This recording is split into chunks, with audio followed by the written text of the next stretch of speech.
নমস্কার বন্ধুরা, আর পাখি চ্যানেল সবাইকে স্বাগত। চলে এসেছি আজকে একটা সুন্দর নতুন রেসিপি নিয়ে। আজকে আমি বানাতে চলেছি শোনপাপড়ি। তো দেখতে থাকুন, ভালো লাগলে অবশ্যই কমেন্ট করবেন।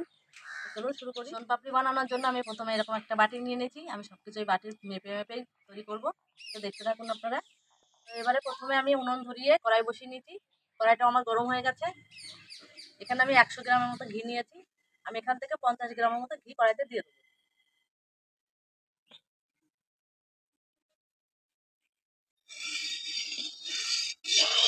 ঘিটাকে আমি ভালো করে গলিয়ে নিয়েছি। তো এবারে এর মধ্যে আমি দিয়ে দেবো এই বাটির 1 বাটি বেসন।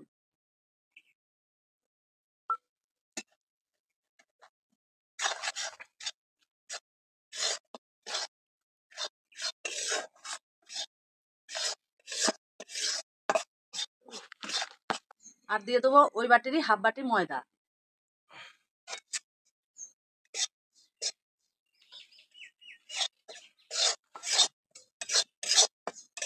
ভালো করে একটু লাল লাল করে ভেজে নেব।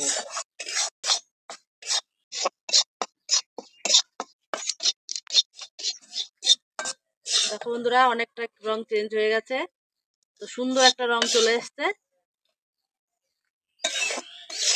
আর একটুখানি ভেজে নেবো আমি। দেখো সুন্দর একটা কালার চলে এসছে। এই দেখো একটা লালচে কালার, গন্ধটাও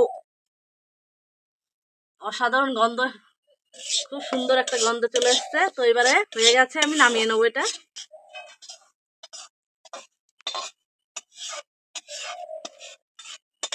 তো বন্ধুরা, আবারও কড়াইটা ভালো করে পরিষ্কার করে নিয়েছি।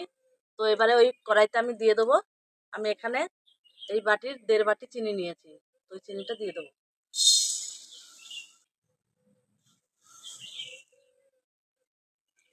চিনির ভেতরে দিয়ে দেবো সামান্য একটুখানি জল। তাহলে এই চিনির শিরার মধ্যে আমি দিয়ে দেবো কাগজি লেবু, একটু রস দিয়ে দেবো, কারণ এই রসটা দিলে পারে শিরাটা জমবে না।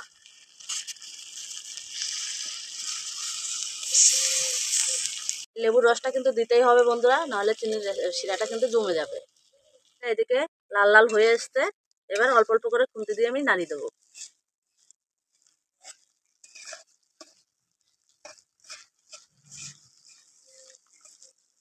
আর এদিকে বেসন আর ময়দার গুঁড়োটা ঠান্ডা হয়ে এসছে। তো আমি এটা একটা চালনি নিয়ে নিয়েছি, চালনি দিয়ে একটু চেলে নেবো।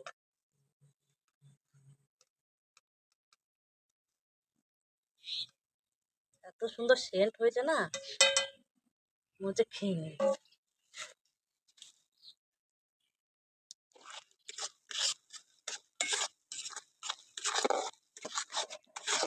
শিরাটা আমার ঠিকঠাক হয়েছে কিনা বোঝার জন্য আমি এখানে বাটিতে একটু জল নিয়ে নিয়েছি।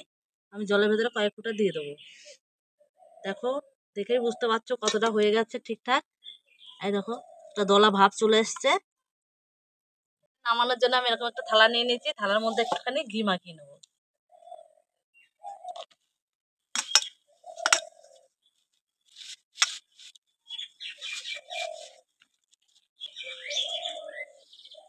তো এটা এবার নামিয়ে ঢেলে নেবো থালাতে।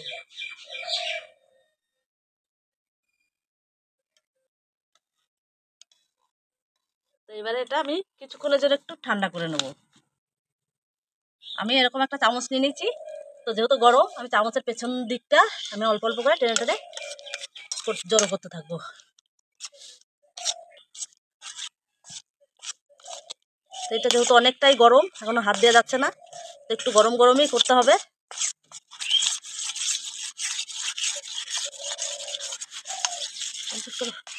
তো বন্ধুরা, অনেকটাই গরম আছে যেহেতু, তো গরম গরমই করার চেষ্টা করছি।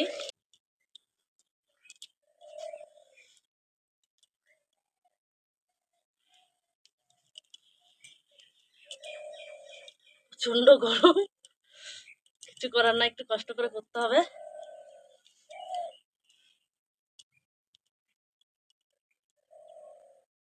এরকম একটা রিং বানিয়ে নিয়েছি।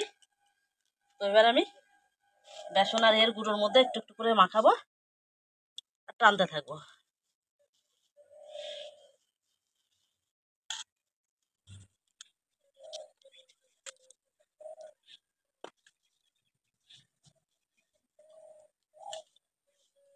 খেয়াল রাখতে হবে যাতে ছিঁড়ে না যায়, সব দিকটা সমানভাবে টানতে হবে।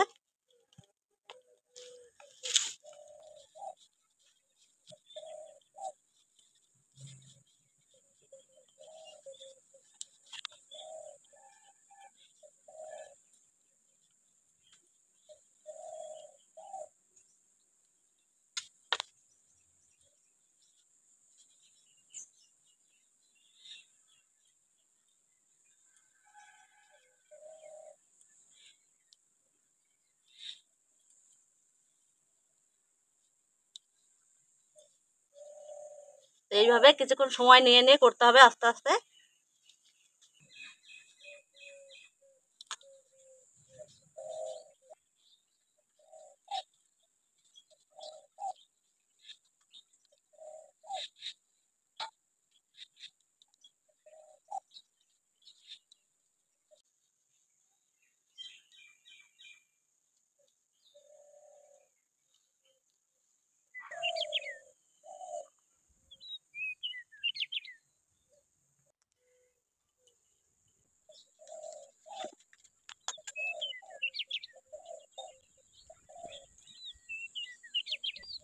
অনেকক্ষণ একা একা টানলাম, আর পারছি না আমি এবার টানতে। এবার আমি একজনকে হেল্প নেবো।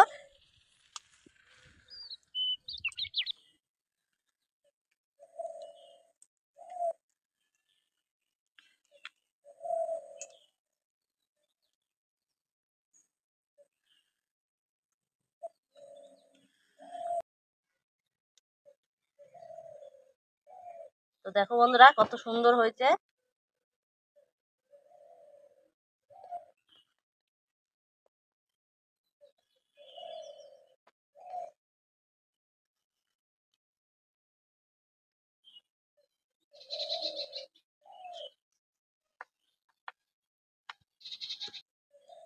তো বন্ধুরা অনেকটাই হয়ে গেছে। তো এবার এই শুকনো যে গুঁড়োগুলো রয়েছে এগুলো আমি পরিষ্কার করে নেবো, এগুলো আর লাগবে না আমার। আর এই সোনপাপড়িটা আমি এবার 3বার চেষ্টা করলাম, যে 3বারের বেলায় একটু সাকসেস হলাম। তো খুব ভালো লাগছে যে আজকে করতে পেরেছি। তো আমি এবার নিজের পছন্দ মতো একটা শেপ তৈরি করে সাজিয়ে নেবো। সোনপাপড়িটা শেপে আনার জন্য আমি এরকম একটা ঢাকনা নিয়ে নিয়েছি। তো আপনাদের কাছে যে যেরকম থাকবে সেরকমই দিয়ে করবেন। তো এর মধ্যে আমি কিছু ড্রাই ফ্রুট দেবো। তো আপনারা আপনাদের পছন্দের ড্রাই ফ্রুট দিতে পারেন।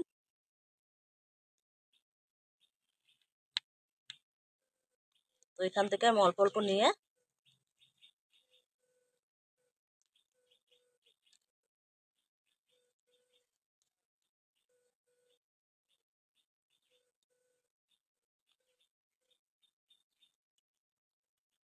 এটা খুব বেশি শক্ত করে দেওয়ার দরকার নেই, মোটামুটি হালকা হাতে চেপে দিলেই সুন্দর একটা শেপ তৈরি হবে। তো বন্ধুরা এই একইভাবে আমি সবগুলোই তৈরি করে নেব।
বন্ধুরা ফাইনালি আজকে করে ফেলেছি। কালকে একবার তৈরি করতে যেয়ে আমার সেটা সোনপাপড়ি হয়নি, সেটা মদন কটলেট হয়ে গেছিল। তো আমরা সেটা করতে পারিনি। তো আজকে করে দেখিয়েছি, হয়ে গেছে। তো খুব ভালো লাগছে, খুব আনন্দ লাগছে। তো বন্ধুরা আজকের আমার রেসিপিটা কেমন লাগলো অবশ্যই কমেন্ট করে জানাবেন। আর একটু বেশি বেশি করে লাইক শেয়ার করবেন। আর আপনি আমার চ্যানেলে নতুন হয়ে থাকলে চ্যানেলটিকে সাবস্ক্রাইব করে পাশে থাকবেন। আবারও ফিরে আসবো অন্য কোনো দিন, অন্য কোনো সময়, অন্য কোনো রেসিপি নিয়ে। ততক্ষণ ভালো থাকবেন, সুস্থ থাকবেন, সাবধানে থাকবেন।